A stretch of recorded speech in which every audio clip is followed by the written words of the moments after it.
What's good, everyone? Welcome back for another session. This particular run is with the intelligence type LR Vegeta and Trunks lead on the category for the Bond of Parent and Child or Future Saga categories, and then obviously the Battle of Fate will give you that extra boost for the leader skill. So I did bring in a couple of variety of units, and I will talk through one by one in terms of like the overall thought process and the event itself, kind of the mindset with the particular phases within each battle. So before we get into the details of each unit, let me just kind of break down how I went about this event itself. So obviously you have two of the LR Trunks and Vegeta units, so I pretty much assigned one per rotation, and then the offsetting partner units would be the Strength Goku and Gohan, as well as the LR version of AGL Gohan on the other rotation.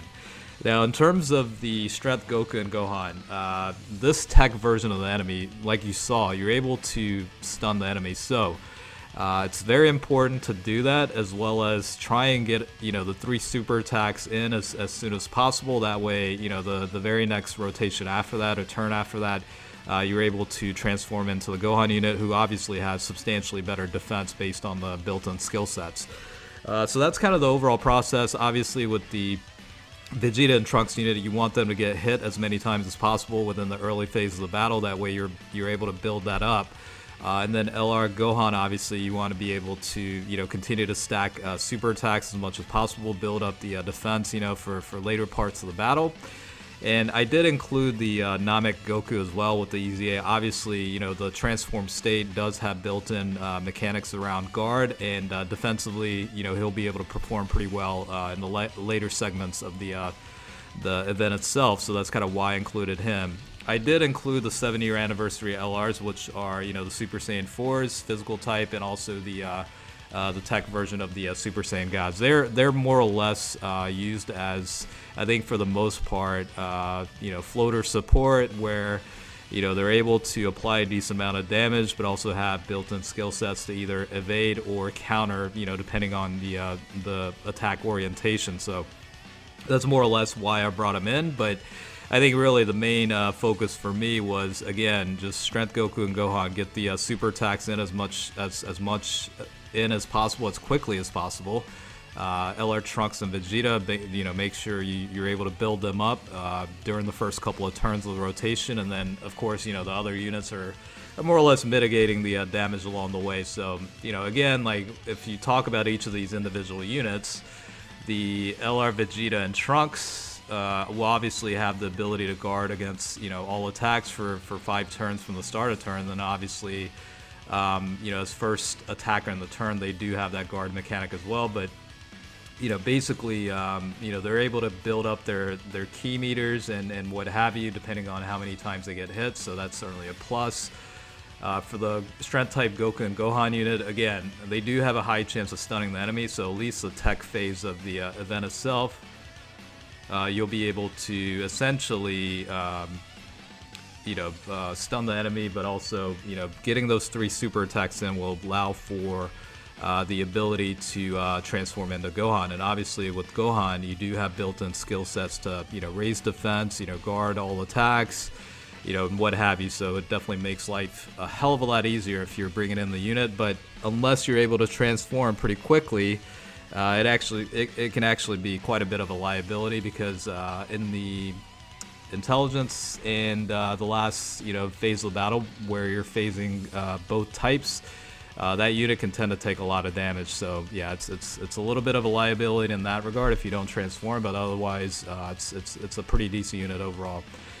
And the AGL LR Gohan, obviously not much to say about that. We've kind of seen plenty of things the past week or so related to it. Great unit, obviously, with the EZA. Has the ability to raise defense, both from a 12 key and 18 key super attack pre-transformation, and obviously you have abilities to guard against certain types of enemies and whatnot. And transform state obviously will get you higher output from an attack standpoint, but defense is still pretty good, because it is all dependent on the amount of key obtained, and with the built-in skill set of being able to build up defense and attack based on every key sphere obtained.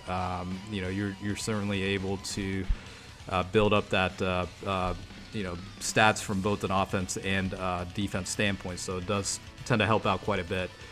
Again, the Super Saiyan 4 LRs, again, more or less just kind of taking advantage of the counter mechanic from enemy super attacks, but, also they do have, overall good skill sets to be able to kind of apply an overall balanced, performance as a unit itself. And obviously Super Saiyan gods are kind of the same orientation, and, at least with the transformed state, you do have, like, the ability for the medium chance of evading enemy attacks, including super, so that certainly does help. And then, lastly, again, the EZA Namek Goku.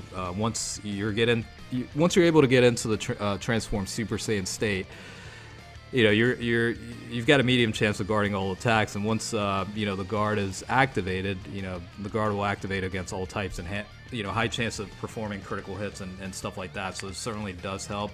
I think for me, more or less, I did go through this team build on a couple of different runs on this event just to kind of play around with it a little bit, and I honestly enjoy it. It's fun. There are some risks you have to take along the way, but it's an enjoyable experience, for lack of better words. So I think that's my takeaway from that one. I guess with the 8-year anniversary LRs coming out pretty soon, and then obviously some free-to-play units will be coming out during the celebration, and also the part 2 LR units will be announced or what have you. I'm just curious as to how much easier this event is going to get based on new units that are going to be incorporated in a sense. So yeah, it'll be quite interesting to see how that plays out. But with the current state, there's a couple of variety of teams you can use. I think the easiest time I had with this one is honestly, to be perfectly honest, I think it was the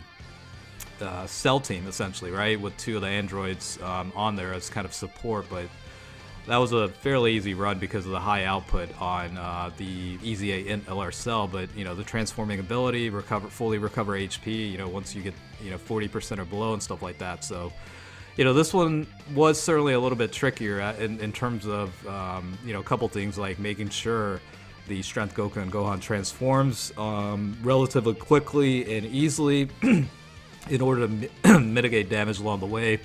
Obviously, you want to make sure the Trunks and Vegeta units always on a rotation, and basically in the first slot if ideal. I think toward the later parts of the battle, I actually did break that rotational setup just because of like the way the enemy attacks were coming up. But at that point already, the units had a chance to really build themselves up. So I think at that point it was a lot less of a risk than floating off, the Trunks and Vegeta units. So that's probably, my only takeaway from that. Again, overall, it's a fun team to play around with and try out on a couple of events. I might actually try this out on the Cell Max version of the Red Zone event and see how that plays out.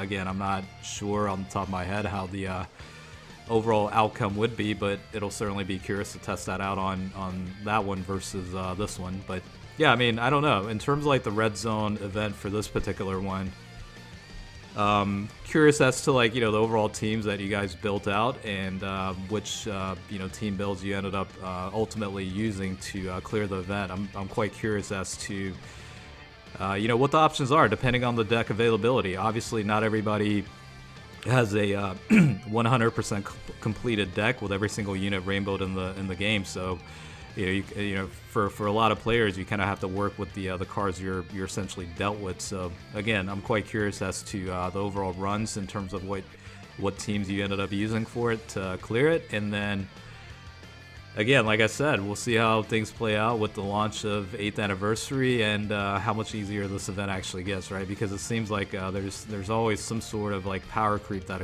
occurs during a major celebration, because they do want to, they do want to kind of break the bank, quote unquote, in terms of releasing I wouldn't say broken unit, but more than satisfactory unit to keep people satisfied and happy. So I'm sure they're going to be overpowered, and we'll see how all the units perform. Once the information comes out, the stats and details, but once the banners actually go live and people have a chance to really test out the units and play around with it, yeah, it'll be very, very interesting to say the least. So I did have the opportunity to go into the Rage mode with the Namek Goku, so I certainly did. Obviously, it's a good way to mitigate damage because you're essentially taking none during that rotation, but also curious as to like the overall performance on attack stats and damage output on a newer event like this, and see how up to par it is really. I think when it comes to like the transformations to like Giant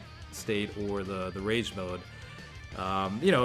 it's give or take. Yeah, you're essentially nullifying any damage received, but at the same time, like if you're trying to do a speed run, for example, you're wasting a lot of time in a transformed state, because at the end of the day, like the overall damage output during that rotation is going to be less than what a non-transformed unit might perform during the said rotation. So it's give or take, I guess, depending on what type of run you're essentially on. But yeah, it's kind of an interesting takeaway if they ever plan to revamp the Giants and Rage mode status in the game, because it's a lot of it's based on like how things were in the past, and I understand they did add like the potential skill sets to the state that they're in, whether it be Giant or Rage mode. So it's certainly a plus, but I've kind of had that thought for the past year, I think, or so, in terms of what they might reevaluate and